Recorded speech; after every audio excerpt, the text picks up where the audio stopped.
Bienvenidos a este programa especial de México Confidencial. Hoy con el secretario de Hacienda, José Antonio Meade. José Antonio, bienvenido. Muy buenas noches, ¿Qué tal? Muy buenas noches, muy buenas noches. A ver, tienes una coyuntura muy especial. Los sismos que se presentan al mismo tiempo que el paquete económico 2018, todo un ambiente político muy particular en el país, pero lo principal en este momento es sentar las bases económicas para el próximo año. Yo creo que es lo más importante. El paquete económico es el principal instrumento de política económica, manda señales de certeza, nos dice cómo nos vamos a organizar, nos permite darle a las variables económicas del año que entra un sentido, en este caso el sentido de apoyar a la reconstrucción, pero ciertamente en un entorno incierto, con gran volatilidad, con mucha incertidumbre que nos viene de fuera. El paquete es oportunidad de decirle al mundo que en México nos podemos poner de acuerdo, que nos podemos poner de acuerdo como hemos hecho muchos años en pluralidad, y que podemos ponernos de acuerdo, como hemos hecho en muchos años, en un paquete que sea responsable, que sea sensible, que mande señales de certeza y que permita que sean muchas las preocupaciones que tengamos en el 2018, menos la conducción de la política económica.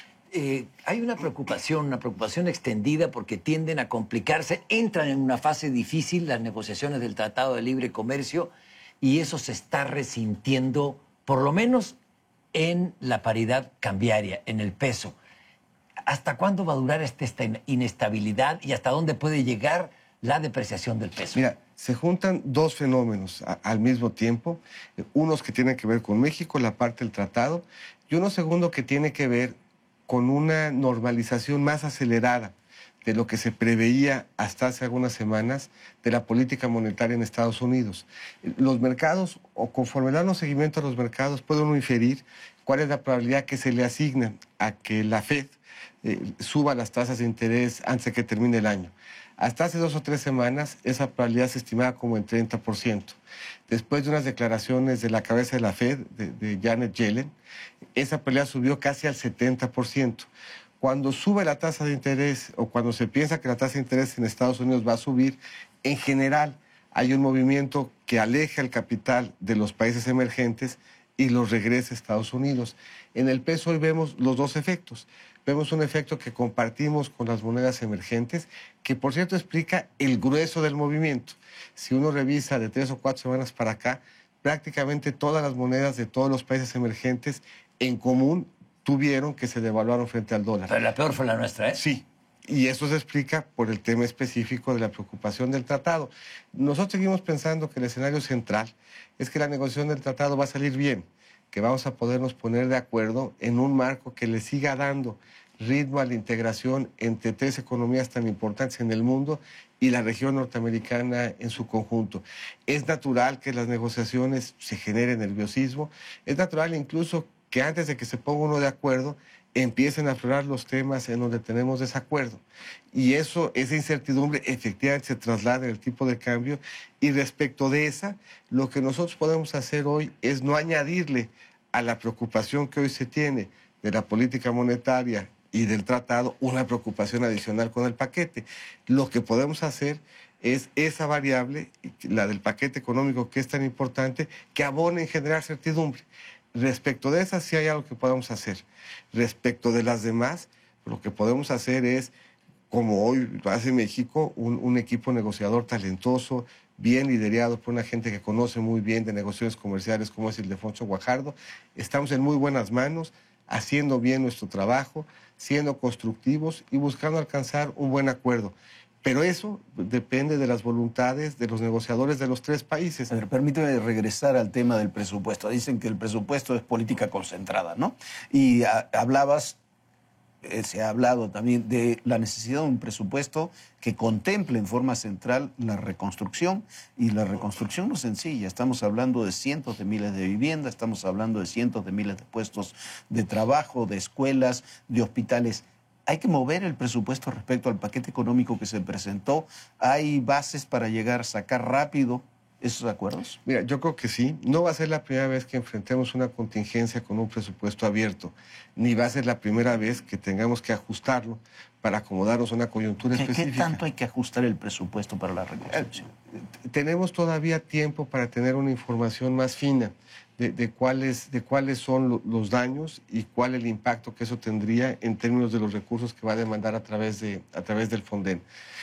Un poco la atención a los siniestros, el presidente las ha definido como 3 R's. La primera de las R's es la reacción inmediata, lo del día a día. Y ahí yo creo que vale la pena señalar, lo financiero no ha sido obstáculo. Lo financiero ha acompañado esa primera reacción, la del resguardo, la del refugio, la del albergue, la de la despensa, pero la de la brigada y la del el material de rescate, el material médico, en los espacios, en las camas, en los hospitales, la reactivación de la luz y del agua. El segundo esfuerzo es el del registro. Hay que hacer un poco las cuentas con una mejor idea de tiempos, de movimientos. La reconstrucción es un reto que no se va a agotar en los siguientes días o semanas. En algunos casos va a tomar mucho tiempo. El rescate, por ejemplo, de nuestro patrimonio artístico es algo que hay que hacer con cuidado, que hay que hacerlo bien, que hay que hacerlo literalmente de una forma artesanal para que preservemos lo que el patrimonio artístico tiene de historia y de valor en un trabajo cuidadoso y respetuoso de lo que eso implica. Y luego la reconstrucción en sí mismo. Registro y reconstrucción se van haciendo en paralelo. No estamos esperando a terminar el registro para empezar la reconstrucción. Estamos levantando escombro, estamos construyendo diferentes instrumentos financieros, pero la reconstrucción gravita en parte en el apoyo que da el gobierno, pero la reconstrucción gravita también sobre fondos privados, sobre sociedad civil, sobre mecanismos de previsión privados. En la última reunión que tuvimos con el presidente daba cuenta el presidente del AMIS, de la Asociación Mexicana de Instituciones de Seguros, que en México una parte muy importante de la afectación está protegida por seguros, en el espacio privado y en el espacio público. Son mucho el patrimonio artístico asegurado, como lo son las carreteras, hospitales, escuelas. Entonces, todo eso nos va a permitir echar mano este año y complementarlo con recursos presupuestales el que entra para hacerle frente con suficiencia al reto que tenemos por delante. Muchos parlamentarios hablan de que hay que hacer cirugía mayor en el presupuesto y eso es lo que van a plantear, y están en su derecho, son el Poder Legislativo. Pero en este diálogo con la Secretaría de Hacienda, ¿dónde sí se puede recortar? ¿De dónde sí se puede sacar para atender las contingencias de los sismos y para atender las peticiones de los legisladores? ¿Dónde se puede recortar y dónde no? Mira, déjame hacer un poco un recuento muy somero, muy grande de las grandes rigideces o restricciones que tiene un presupuesto. México gasta más o menos 5.2 en esta propuesta que enviamos al legislativo de millones de pesos. De esos, más o menos 1.5 se van directo a los estados en participaciones y aportaciones. Es el 30% del gasto se le entrega directo a los estados. Por cierto, que también participan en la reconstrucción. No solamente gravita sobre lo federal, sino que estados y municipios participan y tienen muchos instrumentos para hacerlo. Más o menos otro 1.5, un poquito menos, son pensiones y costo financiero de la deuda. Allá hay pocos grados de libertad. Más o menos otro 1 millón de millones es lo que gasta Pemex, el IMSS, CFE y el ISSSTE. Eso nos queda 1 millón de millones, de los cuales más o menos la mitad es educación y seguridad. Esto es un presupuesto con muchas rigideces, pero son las mismas rigideces que hemos enfrentado antes, y dentro de esas rigideces hemos podido acomodar Ingrid y Manuel, hemos podido acomodar Alex y Jimena, hemos podido acomodar Vilma y Stan. Esto es los mecanismos que tenemos para hacerle frente a las contingencias, que descansan en parte en recursos presupuestales nuestros, en parte en los que tienen estados y municipios, en parte en seguros, en parte en bonos catastróficos, pues nos permiten en lo que de ordinario se reasigna, que ahora se reasigne con un sentido específico, puntual, que es el acompañar la reconstrucción. Ahora, este tema del sismo, por supuesto, también trastocó calendarios electorales y la perspectiva para el 18, en donde, secretario, pues ahí estás. Sí, pero de repente sentimos al 18 encima y lo está. Pero estando encima el 18, los calendarios políticos también implican que el proceso empieza todavía semanas adelante, y esas semanas adelante que empiezan implican que hoy uno esté concentrado en lo que está, en el paquete económico y en el armado de los elementos financieros que permitan acompañar el esfuerzo de reconstrucción. ¿Qué tanto contamina el ambiente político, los tiempos políticos, la negociación del paquete económico? Mira, yo he tenido la oportunidad de participar ya en 2 negociaciones de últimos paquetes económicos de una administración, por lo que mi punto de referencia es la anterior negociación, la del 2012, en donde también teníamos los tiempos políticos encima y en donde la negociación permitió generar un amplio consenso alrededor del que fue el último paquete económico del presidente Calderón. Me da la impresión de que parte de lo que hemos hecho bien en este país es dialogar, es construir, es consensar. De 1997 para acá no ha habido un solo periodo legislativo en donde se tenga mayoría de ningún partido. Y de 1997 para acá hemos sido capaces de construir buenos consensos. Yo creo que ahorita, en donde, como Pablo dice, tenemos primero claro que hay una necesidad que es la reconstrucción. Tenemos claro que hay una segunda necesidad, que es que en medio de la incertidumbre el paquete mande señales de certidumbre.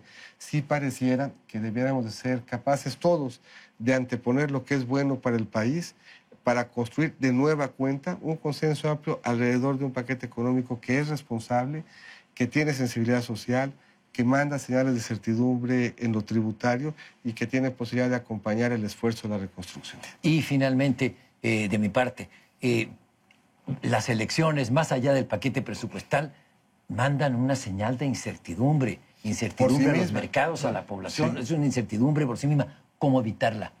De nuevo, ¿cómo paliarla? Yo creo que la mejor forma de hacerlo es, en lo que sí podemos controlar, mandar buenas señales. No podemos controlar la incertidumbre electoral. Esa va a depender de candidatos y sus propuestas. No podemos controlar el resultado último de la negociación. No podemos controlar el ritmo al que la Reserva Federal aumenta o no su tasa de interés. ¿Qué sí podemos controlar? Un buen paquete económico.